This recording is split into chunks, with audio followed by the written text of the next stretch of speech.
were held there. And a two-turn stagger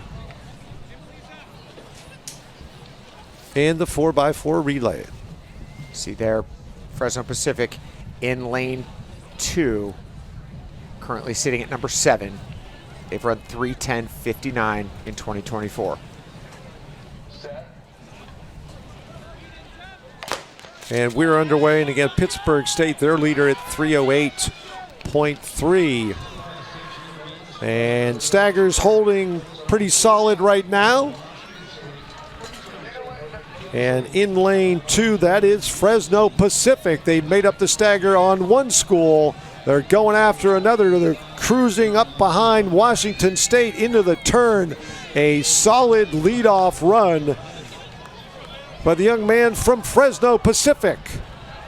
Pittsburgh State now rallying, trying to maintain that gap as they will run in lanes for another turn, and at the start of the back straightaway they will break for the rail. Pittsburgh State, a nice baton pass. They're out in lane 5, but on the inside, Fresno Pacific, it is going to be a tight battle, Kevin, to see who gets to the rail. Yeah, Fresno Pacific looking to go up against the D2 leaders, has the advantage down the backstretch. 5-meter gap between Fresno Pacific and Pittsburgh State. They have headed down to the inside lane. Now it's every man for himself coming into the exchange zones. And again, that 20 meters between the beginning of the zone and the back, so critical, as Fresno Pacific still in front. Pittsburgh State and Washington State. 1, 2, 3. So tactics out the window. Fresno Pacific got the rail, and they needed to just go with it. It looked like about 3:06 pace, 1:33 I think I saw, as Washington State in the number 2 slot. And now taking the lead. So 46-6 on the second leg for Pittsburgh. But this is Washington State. And they are bringing Pittsburgh State with them, pushing Fresno Pacific back to the number 3 spot. In the Pac-12, Arizona State ran 3:02 2 weekends ago at Texas.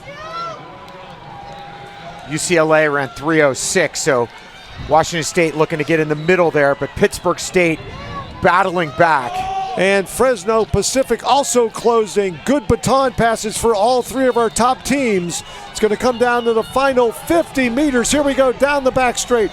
Washington State up by 5 over Pittsburgh State, the D2 national leader. Pulling on the Cougars down the back straight. Pittsburgh 46 flat on the third leg. And they take the lead going into the far turn. They will be in front when they hit the final straightaway. Pittsburgh State, Fresno Pacific is not going to be a factor in the final determination of a heat winner and possibly overall champion. Pittsburgh State, the Gorillas have dominated the action this weekend. The Cougars rallying from Washington State, but it's going to be the Kansas team with the win and a new D2 national lead. 46-2 on the close, 3:06.36. Pittsburgh State opens up their D2 lead, and Washington State moves into third in the Pac-12. So that was a big-time race. So almost a 2-second drop in the season best time for Pittsburgh State. And again, not just their best, but also NCAA Division II #1 time, Kevin. Who said this isn't sprint weather, where you had seasonal bests, big-time seasonal bests for Fresno Pacific. They're the #2 team in Division II. Cal Poly